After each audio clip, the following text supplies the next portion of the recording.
তো ৩ থেকে ৫ তারিখ পর্যন্ত ক্যান্টনমেন্টে কিছু ঘটনা ঘটেছে, যেই ঘটনা এখনও আমাদের কাছে অজানা। ৩ তারিখ সেনাপ্রধানের ওই ভার্চুয়াল মিটিংয়ের পর মোটামুটি নিশ্চিত হয়ে যায় শেখ হাসিনা অধ্যায় বাংলাদেশে শেষ। শুরু হয় ভারতের প্ল্যান বি বাস্তবায়নের প্রক্রিয়া। ৩ তারিখ রাতে আসিফ নজরুলের সাথে ডিজিএফআই কার্যালয়ের পাশের একটি ভবনে আসিফ নজরুলের ঘনিষ্ঠ বন্ধু major general Hamid, lieutenant general Mujib এবং মেজর জেনারেল ফেরদৌস সেলিমের একটি গোপন বৈঠক হয়, যেখানে ভারতীয় গোয়েন্দা সংস্থার ১৬ জন কর্মকর্তা উপস্থিত ছিলেন। মূলত ৫ তারিখ শেখ হাসিনা পদত্যাগ করার পর করণীয় নির্ধারণ করতেই ওই বৈঠক অনুষ্ঠিত হয়।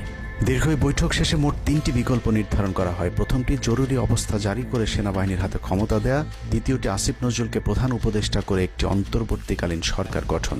অন্তর্বর্তীকালীন সরকারের ভেতরে যেন ভারতীয় বলয়ের লোকজন বেশি সংখ্যায় রাখা যায় সেটা নিশ্চিত করার ব্যাপারেও আলোচনা হয় বৈঠকে, এবং সেটা নিশ্চিত করতে আসিফ নজরুলের পেছনে সেনা